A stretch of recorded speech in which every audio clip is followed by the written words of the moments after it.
you're also using drugs as an escape, not so much to treat a particular disorder, but you're self-medicating, that's sort of a misuse of those substances. Again, like I said, use is not abuse. So most users of any given substance do not use it in ways that can be defined as either abuse or dependence. So cigarettes, vape pens, alcohol, marijuana in states where it's legal, those kinds of things, as long as you're not verging upon being in an area that would define you as having a dependent on a substance, like 6 shots every single night, every single day of the week, you're not smoking 4 packs a day, those kinds of things. You're just using those substances, it's not necessarily abuse. Also, if you're taking your meds as prescribed, or you're taking the correct amount of what's been given, if you're using those drugs, you're not abusing those drugs. Every drug has multiple effects, or though a user might seek only one effect, every psychoactive drug acts in multiple sites, both in the brain and on other organs. Just a reminder that psychoactive means that it has impacts on both behavioral and biological. Seeking the increased heart rate, increased blood pressure, some of the more negative impacts that drug has on your body. The amount you use matters. Large doses, frequent doses, or taking a drug by a method that results in a lot of the drug getting to the brain quickly can produce very different effects. More problems compared with a lower single dose. So if you're drinking alcohol and you have maybe 2 or 3 glasses of wine every Friday, you're probably just a regular user. It's not something that you need to be concerned about. But if you're drinking a sip of whiskey every Friday night and getting really smashed, or doing that multiple nights throughout the week, there's a difference between smoking cocaine and inhaling cocaine. There's a difference in shooting out versus smoking. Inhaling is going to be one of the fastest ways to get drugs to your brain. Injection is also one of the fastest ways. If you're using a drug that's not necessarily meant to be used in that way, shape, or form, you're going to be getting different effects. The user's history and expectations powerfully influence psychoactive drug effects. Experienced users are going to react differently than new users, and experienced users may report more positive effects of the drug because they probably tolerated some more negative effects, or they know better how to get what they want out of the substance. And expectations influence the experience. And if you go into it thinking, oh man, this is going to be really great, I'm just going to be super chill and relaxed, it's going to be smooth sailing, you're much more likely to have an enjoyable experience when you go into it with that frame of mind rather than if you were coerced by a friend group. So again, how you go in and expect things to happen is going to influence your experience. There is a thing called environmental tolerance, which we're going to talk about a little later when we get to the types of drugs. But the environment you are experienced in receiving your drugs, so say you're a heroin user and you consistently use in the same bathroom, there are different cues in that thing that tell your brain to prepare for a hit of heroin, but in a completely different environment, you are much more likely to overdose because your brain has not prepped itself to experience those effects. Drugs are not inherently good or bad. There's a lot of sort of rhetoric, especially that came out of the Reagan administration in the war on drugs, that kind of says that drugs are inherently evil, they're going to corrupt you, there's something about them that innately taints human nature. And that's just not the case. Those kinds of things, it's just if they're being used responsibly, they're being used in a way that has been regulated and approved, then you're much more likely to experience positive effects than the negative effects. Might as well use it safely because we don't need people to die because they decided to do something that decided against the drug. Is not so much the impact of the drug itself, it's needle sharing, because it's illegal in some places to purchase needles without a prescription. Chances are if you're using, you don't have a prescription for those needles. But a drug is defined by our textbook as any substance, natural or artificial, other than food, that by its chemical nature alters structure or function in a living organism.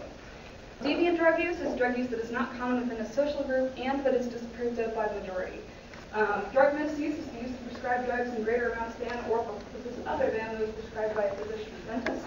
So if you are self-medicating with hydrocodone, which is left over from when you had your wisdom teeth pulled out, you are misusing drugs. You're not abusing them necessarily, but you're misusing them. The misuse has to do more with prescription drugs. So drug abuse, if the drug causes problems, or greatly increases the chances of problems occurring.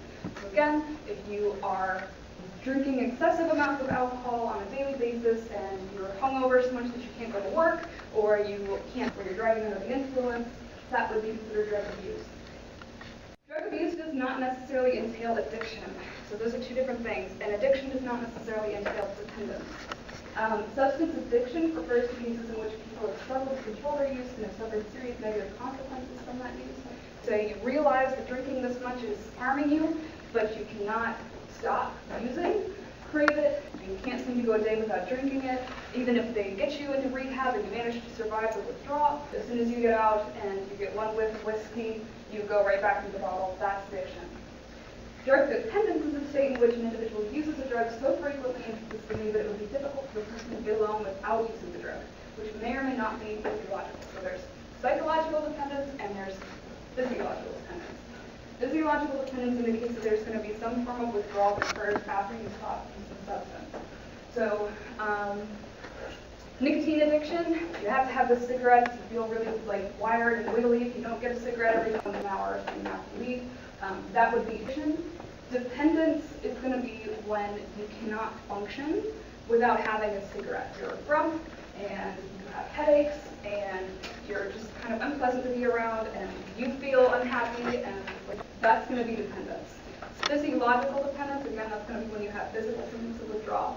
So alcohol withdrawal is particularly nasty and it is more likely to kill you than heroin withdrawal. Those symptoms are going to indicate physical dependence. Psychological dependence is when maybe you get your confidence from drinking alcohol, or you really feel like you have to have a drink in your hand in order to be perceived as cool. You need it in some way that is not dependent upon your body's reaction to that substance. Does that make sense? All right. Drug use is not new. Drugs have been used throughout history, thousands and thousands of years ago. Pretty much it's been used to enhance spiritual experiences. It's had significant roles in the economies of societies in the past. Wine, which of course is alcohol, has been a major trade good for thousands of years, particularly in Greece and in Italy. Tobacco has been a cash crop. Marijuana used to be a cash crop. Pretty much any way that we can make money from things that people enjoy. Opium dens were really popular in the 1800s, especially out west.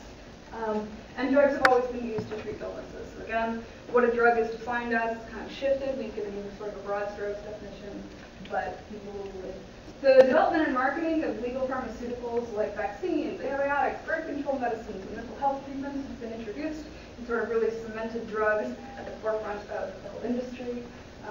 And government efforts to limit access to certain kinds of drugs that are deemed dangerous or too likely to produce dependence have led many to refer to the development as the war on drugs. So before the government got involved, before the FDA and the DEA and all that fun stuff, drug use was honestly pretty common. It wasn't well regulated. If you were town drunk, you were kind of a laughing stock, but you weren't seen as dregs of society necessarily, where it's going to be really very much vilified drug use. All in all, the end result is sort of the same. The extent of drug use, when we look at the country as a whole, or look at the world as a whole, it's really difficult to get accurate and complete information on how much of an illicit drug is imported and sold, the number of people who use substances such as cocaine, the usage of legal drugs such as alcohol, tobacco, and prescription drugs, things that you might have to think about with drugs. The way that we do gather the little data that we do have is through survey questionnaires. So if you guys have heard of the census, or participated in the census, same sort of deal. It's the easiest way to get a lot of information with the minimum of fuss, but there are some drawbacks. The biggest one is that it's very biased in terms of personal reporting. So all of these questionnaires are self-report to be as honest and accurate as they can be. And even oftentimes when they think that they're being completely honest, you sort of naturally bias yourself. There's also biases in terms of student population in classrooms. So I'm going to talk about a few measures that are particularly interested in young people and their drug use, because drug use typically starts around, teens, high school, that kind of age, and it also usually reaches its peak around teenage, young adulthood. For example, we don't count dropouts. If you're cutting class on the day that the questionnaires are handed out, obviously you're not participating, and when you look at the statistics, those individuals are much more likely to also be using substances rather than those who are in the classroom at the time. There's a potential inaccuracy of self-reports among both users and non-users. So if you're a non-user, or maybe you think you're a non-user, maybe you're not reporting your caffeine use as much as you probably should be. Maybe you don't think about that much. This ranges important implications for prevention efforts, treatment efforts, law enforcement, and the nature of dependence. So if we just sort of look at whether or not you use, when we go to look at how many of those who use are dependent, we're not necessarily taking into account how much is being used and how this will impact their dependence. Law enforcement is going to base a lot of their rulings on how much of a substance is commonly used. We base our rules on the norms of society. If it was normal to run around naked, then we would all be in a nudist colony. Treatment efforts, again, if we don't really understand what is common, what impacts dependence in a certain way, we're not going to be the best at treating those who have a dependence issue and want to become sober. And then prevention efforts. One is monitoring the future, which gathers data from students. Chances are you took something along these lines, focuses on 8th to 12th grade, and then also college, and it's been conducted annually for almost 40 years. It collects data on the prevalence of how much are you using, who is using, and then the perceived risk and ability of various drugs. It shows the changes in the trends over time and the rates of drug use. This is what their data look like, how much people are using. So it was a lot more popular use substances in the late 70s, early 80s, and then the Reagan administration came in 81, and the DARE program got established in 83. You see that use plummet as the perceived risk, which is the periwinkle line that goes up, increases. So as people are being taught that these drugs are harmful, smoking will give you lung cancer, if you do meth, your teeth are going to fall out, your skin's going to slough off. As they perceive the risk to be greater, the use goes down, just checks and balances. But as you can see, sort of as we get closer and closer to today, those sort of start to balance each other out, and we sort of come to a median between our starting rates. And if you were to collapse all this down on a single data point, nothing would have really changed. Everything would look like it had been roughly the same across these years. There have been trends, but for the most part, we use and believe that the risk and is about the same when you collapse it down. So then we have the National Survey on Drug Use and Health, which gathers data from households across the United States. These are face-to-face interviews. People are actually going out, knocking on doors, and being like, there's some benefits and drawbacks to doing that, as opposed to sort of anonymous self-report. People are less likely to tell you if they're using an illicit substance if they don't want arrested, even though those who are given the survey have nothing to do with law enforcement, and they generally give that disclaimer. But also there can be some pressure with the face-to-face, so you might be getting more accurate or more casual users. Respondents are of ages 12 and above. Again, we're seeing that preteen, teenage, and they collect data on the prevalence of drug use and the frequency. So how many people are using, how frequently are they using? And it shows us changes in rates changes in the trends over time and the rates of drug use, similar to what we already talked about. In the 70s, early 80s, drug use was kind of at an all-time high. This is marijuana use in particular.